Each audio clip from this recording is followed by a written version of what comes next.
Today we're going to be talking about designing for animation, a guide to setting up assets for animators. So this is for designers that are creating assets for animators. So what's the purpose here? When creating artwork for animators, there are a lot of typical design techniques that may not work as you'd expect. In this short presentation, we'll go over a few things to look out for and how best to design in a way that animators will be able to use. We're going to go over breaking down assets, blend modes, neutral poses versus storyboard poses, and things to remember. So let's talk about asset breakdown. Breaking down assets into layers is how you import them into animation software. While the animator will have to do the final breakdown, there are things you, the designer, can do to help. Notice that all the assets here are in 2 layers. The animator will have to create and relabel all the assets from here. As you can see here, we have the 2 layers that the assets are broken down into.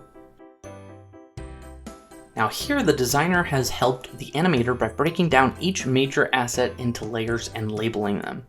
The animator may have to break these down more, but this is a huge help, especially if the animator needs to send this back to the designer. And you can see here the different layers that the designer broke down for the animator to use. Now when you're dealing with complicated assets like a character, please double check the moving parts can be easily separated into layers. Some assets have unique shape setups that are not good for animation and may need additional design to make them animation ready. You can see the shirt on the GIF of the character here is not broken down. It consists of many odd shapes, and this will need to be redesigned to be animated properly. The shirt will have to be in at least 3 layers for the body and the left arm and the right arm for the sleeves to be on the arms. And you can see here all the different shapes that the shirt was broken down into, and it is just a bunch of different types of shapes that needs to be kind of harmonized into 3 different parts that we need to break it down into. Now this is a fully broken down asset. Note the amount of layers that are all labeled for the animator to use. This is the animator's responsibility, as they will know exactly which parts will be moving, but help breaking this down is very appreciated. Note that the character has multiple arms and hands. The animator will switch between these over the course of the video, but needs them together in the design file. You can see here all the different assets that were broken down and labeled, and how they were labeled so that the animator could do what he needed to do with them. As you can see here, the first GIF on the left was not broken down properly, and the shirt does not move with the arms. This is the asset from part 3 not broken down properly. The second GIF was broken down in the appropriate layers. The shirt sleeves are on the same layer as the arms, and they all move naturally with the arms. Now let's move on to blend modes. Blend modes are very important to both design and animation. However, blend modes do not transfer when importing into animation software. Any asset with a blend mode, like a shadow, needs to be on its own layer. In the AI file to the right, you can see the shadow assets are not broken down into layers. They're also not using blend modes. And when imported into After Effects and set to the multiply blend mode, the whole asset is applied with this blend mode, which is not what we're looking for. You can see here that while the AM is broken down into a whole bunch of different parts, that's all in the same layer, and that's what After Effects will see. Same with the lockbox being broken down into 3 layers. Here the shadows are applied with the blend modes. You can see that in the AI file. However, they still lose this when imported into After Effects.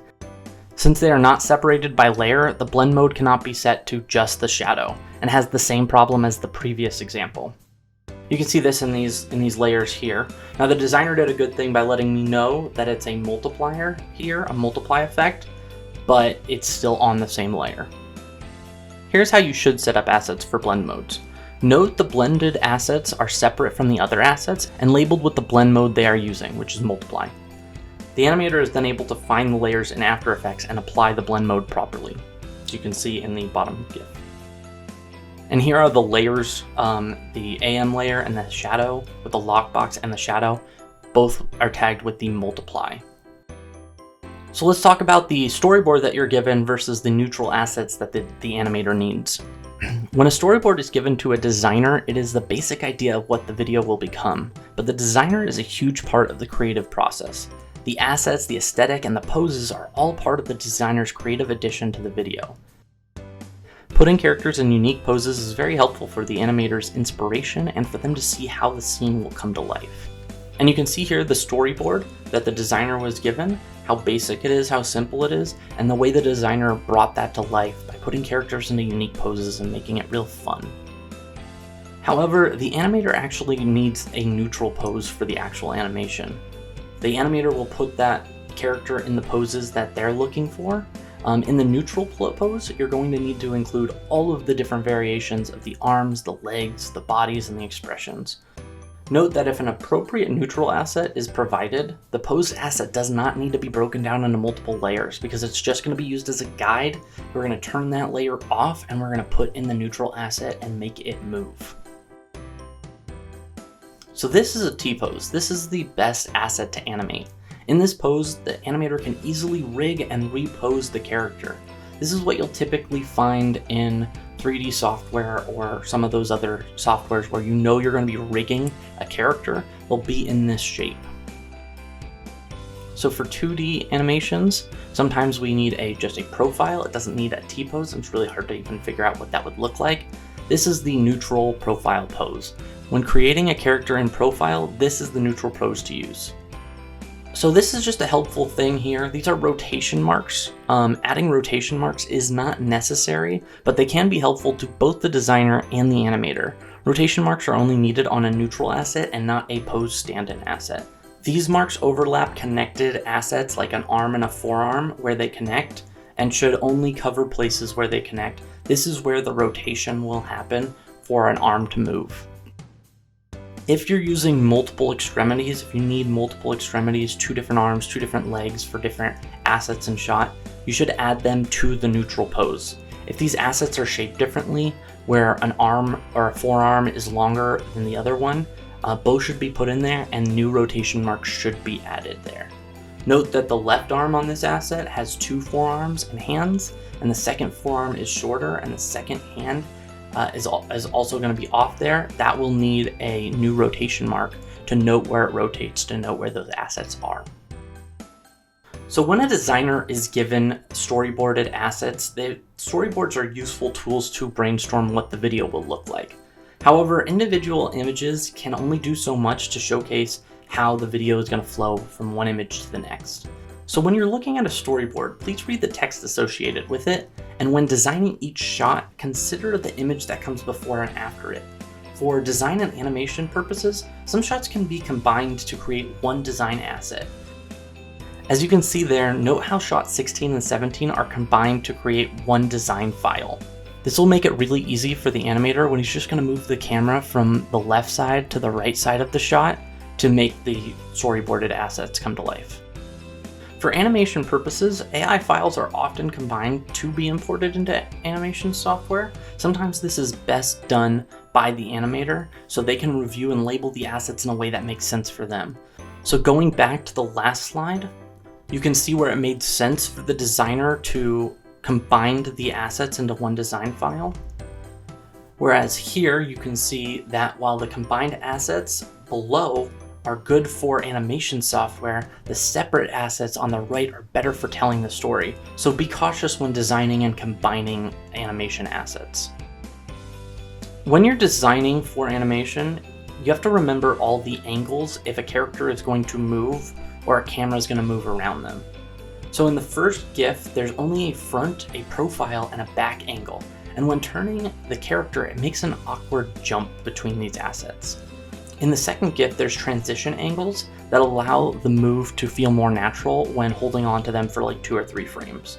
So when designing a scene where you want the character to turn or to pick up something or to change the hand asset, sometimes it's good to include a transition pose between those 2 assets. So when you're making a character's head turn or something, you have to remember the sides. You can see that in the first GIF, an image is mirrored to make the turn from the head be left to right look the same, but the hair doesn't work because the hair is on the left side of the character and it consistently goes to the back of the head. Where in the second GIF, a new image is created so that the hair is on the front side when she turns to the right, so that when she turns to the left, it's behind her head, and when she turns to the right, it's in front of her head. So when designing things like hands, feet, and head, keep in mind the positions and include all necessary positions in the neutral pose. When dealing with profile characters, don't forget the assets that are behind the character. Also, don't forget that the front of a hand, an arm, a foot is different from the back of one, so you can't just duplicate that asset. You can see the neutral asset provided, and in the first GIF you can see that it doesn't have that back arm or leg, whereas in the second GIF those were just duplicated, and you might notice if you pay attention that the hand is off on that back asset, where in the last asset a new hand was designed to make that easier. And you can see that here with the back of the hand and the front of the hand, and what that means for the position of the thumb. It's a small issue for this image in particular, but on some files it could be a big deal, so please pay attention to that. Finally, remember that when you're designing in 2D, it is a 2D asset, it is flat. Most of the animations at Arctic Leaf are 2D. This is usually easier and can be much more visually appealing when using simplified assets. However, when designing for angles other than the head-on, or attempting to rotate the camera on a scene or rotate a character, you will need to design different angles of all those assets, all those characters, all those backgrounds. This can make transitioning from flat to isometric very difficult within the same scene. 3D assets can solve this problem, but they can be difficult to design. However, there are a number of ways to do 3D, add 3D, both in Blender, 3D software, or even directly in After Effects, which is a 2.5D software, and you can even add 3D plugins to give that a little bit more of a 3D feel. So familiarizing yourself with the basics of each software will better prepare you for designing for animation. And that's it. Thank you so much for listening.